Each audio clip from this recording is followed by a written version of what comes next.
A very warm welcome to all the students of class 12 biology. Myself Shivani from St. Xavier's High School, Sidwapar, Badalganj. Today we are going to discuss chapter 5, Principles of Inheritance and Variation.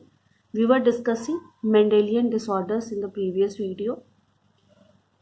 Today we are going to start the topic sickle cell anemia.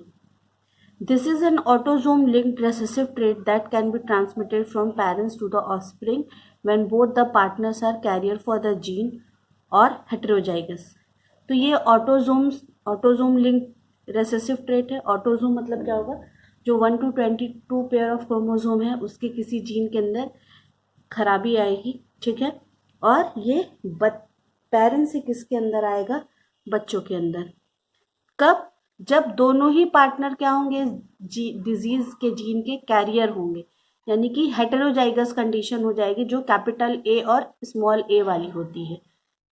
The disease is controlled by a single pair of allele HBA and HBS. Out of the 3 possible genotypes, only homozygous individuals for HBS show the diseased phenotype. ठीक है, यानी कि अगर आप phenotype देखोगे तो 2 या 3 तरह के आपको phenotype दिखेंगे, जैसे कि HBA और HBS. 2 तरह के फिनोटाइप है, HBA और HBS. अब यहाँ पे क्या होगा कि कोई भी इंडिविजुअल को सिकल सेल अनीमिया तभी होगी जब दोनों ही खराब जीन आएंगे, यानी दोनों ही रेसेसिव जीन आ जाएंगे. जब HBS यानी मदर से भी HBS, फादर से HBS, तभी जो फिनोटाइप है वो डिजीज हो जाएगा. Heterozygous HBA HBS individual appear apparently unaffected, but they are the carrier of the disease, as there is 50% probability of transmission of the mutant gene to the progeny, thus exhibiting sickle cell trait. तो जो heterozygous वाला है, जैसे कि HBA और HBS, तो इसके अंदर आधा जीन जो नॉर्मल है, आधा जीन जो है वो फॉल्टी है.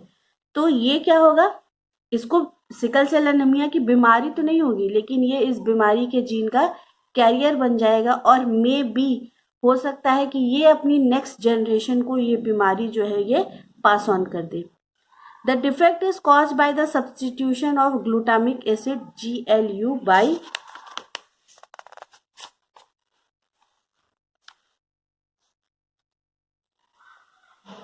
valine VAL at the 6th position of the beta globin chain of the hemoglobin molecule.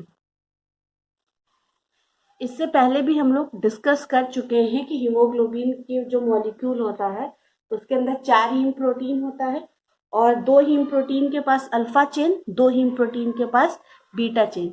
तो बीटा चेन का जो 6th अमाइनो एसिड है, जो कि जिसको किसके लिए कोड करना चाहिए, ग्लूटामिक एसिड के लिए, लेकिन उसके अंदर म्यूटेशन हो जाता है तो वो ग्लूटामिक एसिड की जगह वैलिन बना देता है. ठीक है.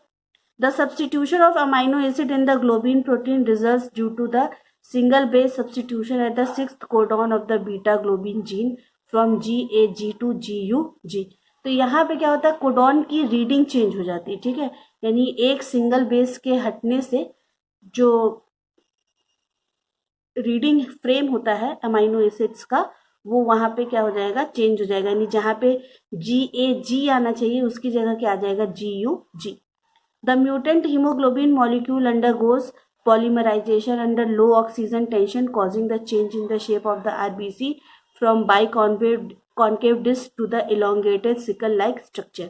तो यहाँ पे इस खराब जीन की वजह से जो हीमोग्लोबिन मॉलिक्यूल है उसके अंदर पॉलीमराइजेशन हो जाता है, यानी जब ऑक्सीजन का लेवल कम होता है तो ये क्या हो जाएगा कि हम लोगों ने देखा है कि आरबीसी का शेप कैसा होता है, बाइकॉनकेव शेप का, यानी डिस्क शेप का. लेकिन लो ऑक्सीजन में ये क्या हो जाएगा, एक सिकल सेल, जैसे कि आपने किसानों को देखा होगा जिससे किसान फसल काटते हैं या फिर घास काटते हैं, उस जैसा शेप हो जाता है, सिकल शेप, जो कि यहाँ पे फिगर में आप देख रहे हैं. ये क्या है, ये बाइकॉनकेव वाला है और ये क्या है, सिकल शेप है. ठीक है. तो यहाँ पे क्या है, जो नॉर्मल हीमोग्लोबिन का जीन है, हीमोग्लोबिन ए का जीन, वो क्या है, CTC से क्या बन गया, GAG. ठीक है. फिर mRNA पे क्या आएगा, GAG. तो ये ग्लूटामिक एसिड के लिए कोड करेगा. ठीक है।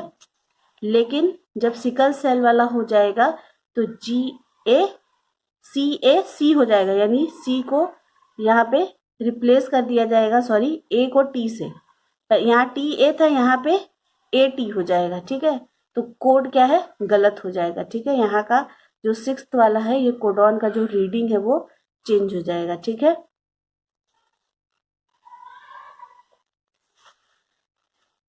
अब ये देख लेते हैं कॉपी के अंदर क्या है। ऑटोजोमल है, रेसेसिव डिसऑर्डर है, हीमोग्लोबिन क्या है, आरबीसी के अंदर मिलता है और इसका काम क्या है, ऑक्सीजन और कार्बन डाइऑक्साइड के ट्रांसपोर्टेशन भी हेल्प करता है। तो ये रही हमारी हीमोग्लोबिन की हीम पार्टिकल की चेन। ठीक है, 4 आयरन है, 2 ऊपर वाले अल्फा ग्लोबिन और नीचे वाले बीटा ग्लोबिन। तो इसी बीटा ग्लोबिन के अगर देखेंगे 1 2 3 4, यहाँ गलती से 5 पे बन गया, पर ये 6th अमाइनो एसिड जो है वो चेंज हो जाता है। ठीक है, इसको कॉपी में अपनी सही से बनाइएगा। Beta globin chain is protein chain and is made up of amino acid. Due to mutation, the 6th amino acid in beta globin chain forms valine GUG in place of glutamic acid GAG। तो normal RBC ये रहेगा, sickle cell RBC ऐसा होता है। तो ये क्या होता है, ऑक्सीजन स्ट्रेस के अंदर ये सिकल सेल का आरबीसी क्रिएट हो जाता है और ये जाके ब्लड वेसल को ब्लॉक कर देता है। ठीक है, जिसकी वजह से पेशेंट्स के अंदर ये ऑर्गन डैमेज हो जाता है और भी कई बीमारियां हो जाती हैं। Can be cause only both recessive genes are passed in any individual, it is qualitative disorder। तो अभी ये स्टार्टिंग में भी बताया कि रेसेसिव डिसऑर्डर है, जब तक दोनों खराब जीन नहीं आएगा तब तक ये बीमारी नहीं होगी। और सिकल सेल एनीमिया क्या है, क्वालिटेटिव डिसऑर्डर है, यहाँ पे क्वालिटी खराब हो रही है किसकी, जीन की। नेक्स्ट इज फेनिलकेटोन्यूरिया, ये भी क्या है, एक रेसेसिव डिसऑर्डर है। तो हमारी बॉडी के अंदर कई तरह के अमाइनो एसिड्स बनते हैं, उसमें से एक अमाइनो एसिड है फेनिल एलेनिन। ठीक है, तो फेनिल एलेनिन को क्या होता है, एक एंजाइम है फेनिल एलेनिन हाइड्रोक्सीलेज। ये क्या करता है, इसके अंदर हाइड्रोक्सिलेशन करता है, यानी हाइड्रोक्सिल ग्रुप को ऐड करता है। तो फेनिल एलेनिन किस में कन्वर्ट हो जाता है, टायरोसिन में।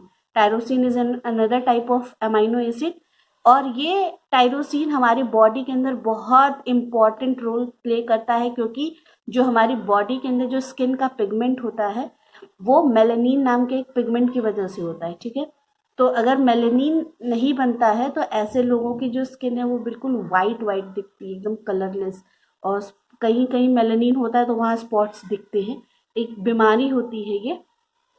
तो tyrosine is an precursor of melanin, adrenaline, dopamine, thyroid hormone and it is an also an important amino acid. सब बहुत इंपॉर्टेंट अमाइनो एसिड है क्योंकि इतने ढेर सारे हार्मोन्स का ये प्रिकर्सर है। तो अगर क्या होगा कि फेनिल एलेनिन हाइड्रोक्सिलेज एंजाइम जो है वो अगर नहीं बनेगा तो फेनिल एलेनिन क्या है, वो टायरोसिन में कन्वर्ट नहीं होगा। अगर टायरोसिन में कन्वर्ट नहीं होगा तो फेनिल एलेनिन जिस फॉर्म में बनेगा वो उसी तरह से बॉडी के अंदर एक्यूमुलेट होता है। और बॉडी के अंदर ये एक्यूमुलेट भी कहाँ पे होता है, सीधे ब्रेन के अंदर, ये सीधा ब्रेन को अटैक करता है। तो ब्रेन के अंदर एक्यूमुलेट होने की वजह से mental retardation, depigmentation, loss of hair, ये सारी बीमारियां जो है एक इंडिविजुअल को दिखती हैं। Phenylketonuria is also studied under pleiotropy in which one gene controls many function. एक फेनोमेना है जिसको कहते हैं प्लियोट्रॉपी। प्लियोट्रॉपी मतलब क्या होता है, जैसे कि अब तक हम लोगों ने जो पढ़ा है वहाँ पे हम लोग ये पढ़ते हैं कि वन जीन वन फंक्शन, लेकिन प्लियोट्रॉपी के अंदर क्या होता है, एक जीन के मल्टीपल फंक्शंस होते हैं। जैसे यहाँ पे हम लोगों ने टायरोसिन का देखा, क्योंकि टायरोसिन कई ढेर सारे हार्मोन्स का प्रिकर्सर है। तो अगर फेनिल एलेनिन कन्वर्ट नहीं हुआ टायरोसिन के अंदर तो कितनी ढेर सारी बीमारियां हो सकती हैं। ठीक है, नेक्स्ट एनसीईआरटी में बस इसका नाम दिया हुआ है, अगर आप इसको नोट करना चाहें तो नोट करें, नहीं तो कोई ऐसा इश्यू नहीं है। नेक्स्ट है थैलेसीमिया। ये क्या है, ये क्वांटिटेटिव डिसऑर्डर है। क्वांटिटेटिव मतलब कि यहाँ पे जो क्रोमोसोम है उसकी क्वांटिटी पे असर पड़ता है। अल्फा या बीटा ग्लोबिन जो चेन है वो इंक्रीज हो जाती है।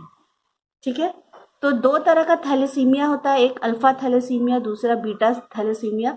अल्फा थैलेसीमिया क्या होता है, ये chromosome number 16 alpha globin chain पे जाके अफेक्ट करता है, और बीटा थैलेसीमिया क्या है, chromosome number 11 beta globin gene पर। इसके बाद नेक्स्ट एक डिजीज है cystic fibrosis. Cystic fibrosis is an autosomal recessive. ठीक है, यहाँ पे क्या होता है, बॉडी के अंदर बहुत ज़्यादा म्यूकस डिपॉजिट होने लगता है खराब जीन की वजह से, और इस बहुत ज़्यादा म्यूकस के डिपॉजिट होने से बहुत ज़्यादा repeated infections, bronchitis, poor absorption of food. पहले जब तक इसकी दवा नहीं बनी थी तो बहुत यंग एज में लोगों की डेथ हो जाती थी।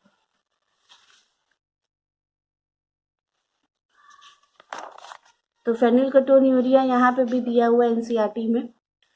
This inborn error of metabolism is also inherited as autosomal recessive trait. ठीक है, जब तक दोनों खराब जीन नहीं होगा तब तक ये बीमारी नहीं होगी, ऑटोसोमल रेसेसिव है। The affected individual lacks an enzyme that converts the amino acid phenylalanine into tyrosine, यानी फेनिलएनालिन हाइड्रोक्सिलेज एंजाइम इस इंडिविजुअल के अंदर नहीं बनेगा, जिससे कि ये फेनिलएलानिन को टायरोसिन में कन्वर्ट कर सके। As a result of this, phenylalanine is accumulated and converted into phenylpyruvic acid and other derivatives. तो ये phenylpyruvic acid में convert हो जाता है phenylalanine और उसके और other derivatives में। Accumulation of these in brain results in mental retardation.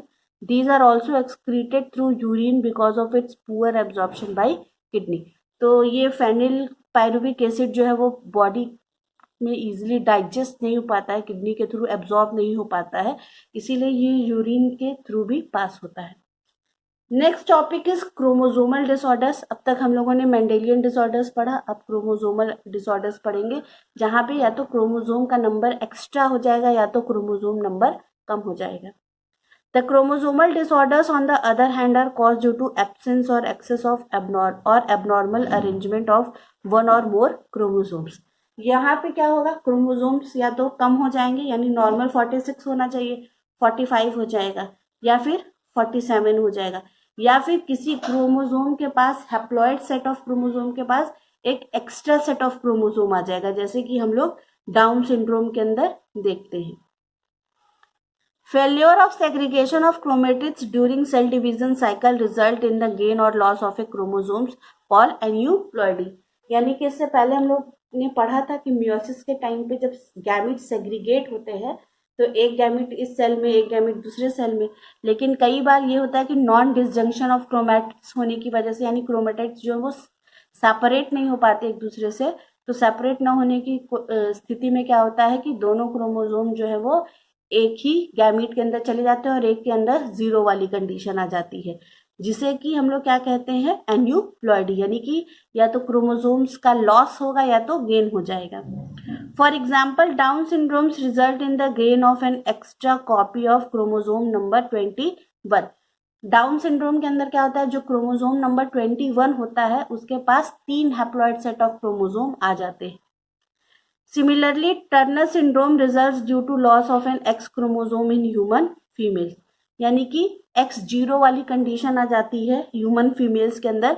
तो कुछ कुछ फीमेल्स के कैरेक्टरिस्टिक होते हैं और कुछ कुछ मेल के। तो ऐसी फीमेल जो होती है वो स्टेराइल फीमेल होती है, they can not conceive babies. ठीक है, तो ये क्या होता है, एक एक्स क्रोमोसोम के लॉस की वजह से होता है, यानी फीमेल्स का दोनों एक्स क्रोमोसोम होना चाहिए, यहाँ पे एक एक्स क्रोमोसोम का लॉस हो जाता है। Failure of cytokinesis after telophase stage of cell division results in an increase in a whole set of chromosome in an organism। तो यहाँ पे क्या होता है कि साइटोकाइनेसिस मतलब क्या होता है, जब सेल का डिवीजन होता है तो टीलोफेज स्टेज में जैसे वो पहुंचता है सेल डिवीजन के, तो एक पूरा का पूरा हैप्लॉइड सेट ऑफ क्रोमोसोम जो है वो ऑर्गेनिज्म के अंदर इंक्रीज कर जाता है, और इस फेनोमेना को क्या कहते हैं, polyploidy. This condition is often seen in plants. तो ये कंडीशन पॉलीप्लॉइडी वाली क्या होती है, ज्यादातर प्लांट्स के अंदर देखी जाती है। जैसे हम लोग ने पढ़ा था ट्रिप्लॉइड, टेट्राप्लॉइड, ये सब ह्यूमंस के अंदर पॉसिबल नहीं है। ठीक है, बस एक बार एक डाउन सिंड्रोम में होता है कि एक हैप्लॉइड सेट ऑफ क्रोमोसोम आ जाता है, नहीं तो ऐसा नहीं है कि 4-5 सेट ऑफ क्रोमोसोम्स आ गए। The total number of chromosomes of a normal human being is 46. 23 pairs. Out of these 22 pairs are autosomes and 1 pair of chromosomes are sex chromosomes. I think अब तक ये कॉन्सेप्ट दिमाग में बैठ जाना चाहिए कि टोटल नंबर ऑफ क्रोमोसोम्स क्या है, 46 हैं, जिसमें कि 44 क्रोमोसोम्स जो है वो ऑटोसोम्स हैं, यानी 22 pairs of chromosomes are autosomes. जो लास्ट पेयर ऑफ क्रोमोसोम है 23rd पेयर, वो होता है हमारा sex chromosome. Sometimes, though rarely, either an additional copy of a chromosome may be included in an individual or an individual may lack one of any one pair of chromosome. यानी कि कभी कभार ऐसा होता है कि नॉन डिसजंक्शन ऑफ क्रोमैटिड्स की वजह से या तो एक एक्स्ट्रा हैप्लॉइड सेट आ जाता है या तो एक सेट ऑफ क्रोमोसोम जो है वो माइनस हो जाता है. ठीक है. These situations are known as trisomy or monosomy of a chromosome respectively. इससे पहले बताया था ट्राइजोमी, मोनोजोमी. ठीक है. Such a situation leads to very serious consequences in the individual. Down syndrome, Turner syndrome, Klinefelter syndrome are common examples of chromosomal disorders. ठीक है. तो chromosome के एडिशन या डिलीशन से बहुत सीरियस बीमारियां हो जाती हैं इंडिविजुअल्स के अंदर, जैसे कि डाउन सिंड्रोम. आप लोगों ने देखा भी होगा डाउन सिंड्रोम वाले बच्चों को. टर्नर सिंड्रोम होता है, क्लाइनफेल्टर सिंड्रोम होता है. तो सबसे पहले डाउन सिंड्रोम्स जो है वो डिस्कस कर लेते हैं. The cause of this genetic disorder is the presence of an additional copy of the chromosome number 21, trisomy of 21. ठीक है. तो ये जो है एक जेनेटिक डिसऑर्डर है और यहाँ पे क्या होता है कि बच्चे के अंदर जो क्रोमोसोम नंबर 21 होता है वहां पे 2 हैप्लॉइड सेट ऑफ क्रोमोसोम की जगह 3 हैप्लॉइड सेट ऑफ क्रोमोसोम आ जाते हैं, जिसको क्या कहते हैं, trisomy of 21. This disorder was first described bye Langdon down 1866. The affected individual is short-statured with small round head, furrowed tongue and partially open mouth. तो ये इसको जो साइंटिस्ट ने डिस्कवर किया है उन्हीं के नाम पे इस डिजीज को भी जाना जाता है. तो इस डिसऑर्डर को सबसे पहले सर्च करने वाले व्यक्ति का नाम क्या था, लैंगडन डाउन. इन्होंने 1866 में इस बीमारी का पता लगाया था. जो इंडिविजुअल होते हैं उनकी हाइट बहुत छोटी होती है. ठीक है. सर जो है एकदम छोटा सा गोल जैसा होता है. टंग जो है वो अगर आप देखेंगे तो थोड़ा सा जैसे मुड़ा हुआ रहता है. हम लोग की टंग बिल्कुल फ्लैट होती है, उनकी टंग थोड़ी सी मुड़ी हुई होती है, जैसे कि कैमल जैसा शेप बना रहता है. प्लस माउथ जो है वो पार्शियली ओपन रहता है, क्योंकि टंग ऐसे मुड़ी होने की वजह से माउथ ठीक तरह से बंद नहीं हो पाता है. Palm is broad with characteristic palm crease. Physical, psychomotor and mental development is retarded. जो पाम होता है यानी जो हथेली होती है, जैसे हम लोग की हथेलियों पे रेखाएं होती हैं, इनकी हथेलियों पे रेखाएं नहीं होती, बस एक सिंगल रेखा होती है. ठीक है. इसके अलावा फिजिकली रिटार्डेड होते हैं. साइकोमोटर रिटार्डमेंट होती है, रिटार्डेड होते हैं. साइकोमोटर मतलब कि इनका जो नर्वस सिस्टम है वो काम नहीं करता, यानी कि जो एक हैंड और आई का कोऑर्डिनेशन होता है, जैसे नॉर्मल लोग के अंदर होता है कि कोई बॉल फेंक रहा है तो हम लोग ये हैंड और आई का कोऑर्डिनेशन बनाते हैं कि इस एंगल में जाएंगे, इस साइड में आएंगे तो बॉल जो है वो हाथ में आ जाएगी. या फिर हम लोग कोई भी चीज फेंकते हैं उसको कैच करना, ये सारे डेवलपमेंट इन लोगों के अंदर नहीं होते. Plus mentally they are also retarded. लेकिन एक चीज है कि डाउन सिंड्रोम वाले पर्सन जो है वो बेबी प्रोड्यूस कर सकते हैं. कुछ केसेस में ये स्टेराइल फीमेल्स या मेल नहीं होते, they can produce baby in some situations. Next है Klinefelter syndrome. This genetic disorder is also cause due to the presence of an additional copy of X chromosome resulting into a karyotype of 47. तो ये Klinefelter syndrome क्या है, इसके अंदर भी x chromosome की extra copy आ जाती है. ठीक है. तो इसका कैरियोटाइप क्या होता है, कैरियोटाइप मतलब क्या होता है, क्रोमोसोम को, जैसे ये जो यहाँ पे अगर आप देखेंगे क्रोमोसोम नंबर 1 से लेकर 20 तक की जो पिक्चर होती है इसे हम क्या कहते हैं, कैरियोटाइप. यानी क्रोमोसोम का जो अरेंजमेंट होता है 1 से लेकर ये 23 तक. जैसे 1 जो है वो बहुत बड़ा है, फिर थोड़ा छोटे छोटे, अगर लास्ट का देखेंगे 23 तो बहुत छोटा, ये बुक में अपने आप देखिएगा. ठीक है.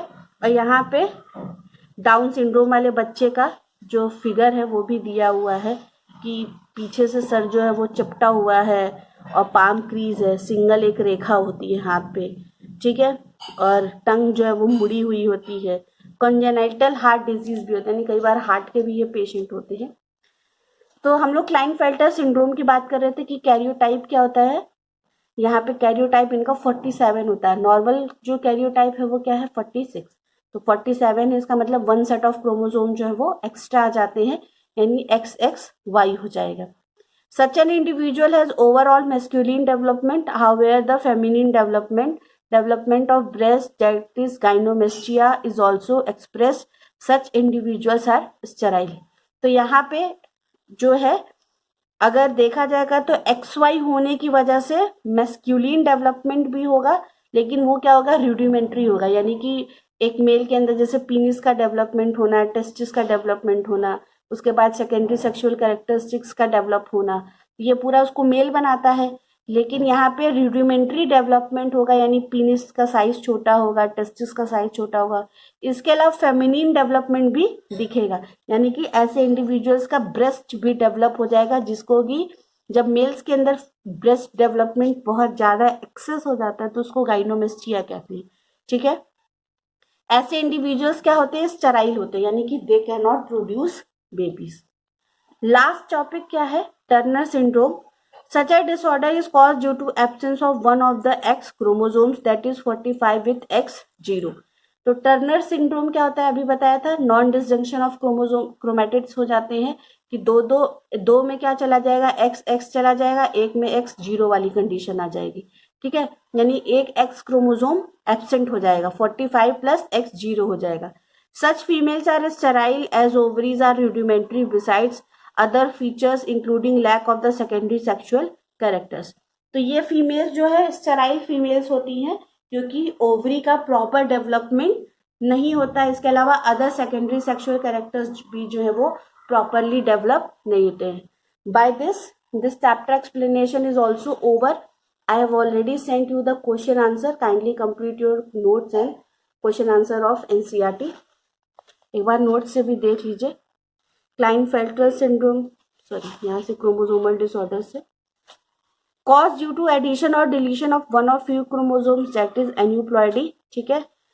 ये फीमेल के अंदर XX, मेल के अंदर XY, दो गैमीट बने XX XY, ठीक है।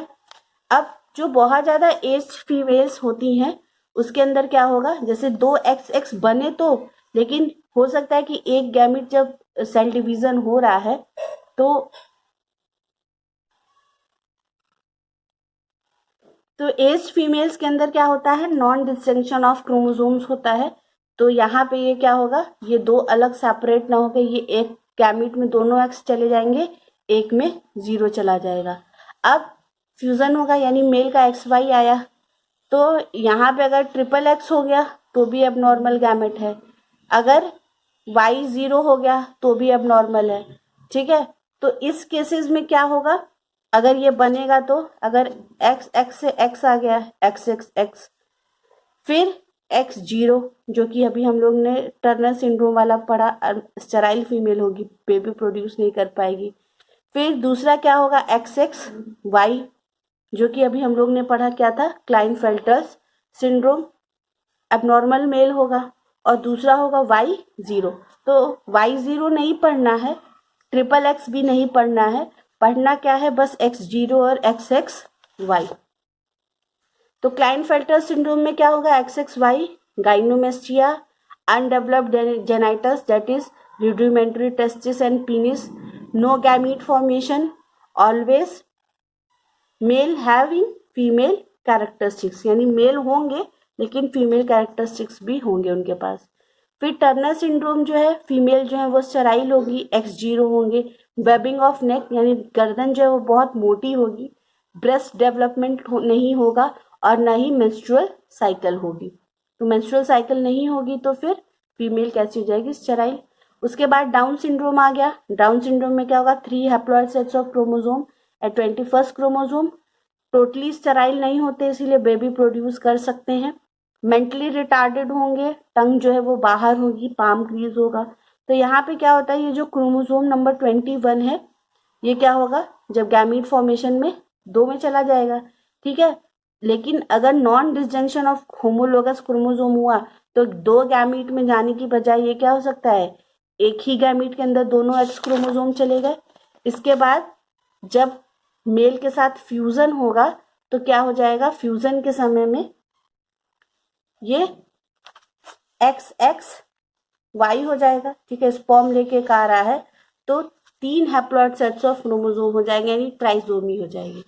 By this, today I have completed this chapter. In the next video, we are going to start chapter number 6, that is molecular basis of inheritance. From 19 July, I think your pre-med examination is going to start. So start preparation for that also. Thanks for watching the video. Stay home, stay safe.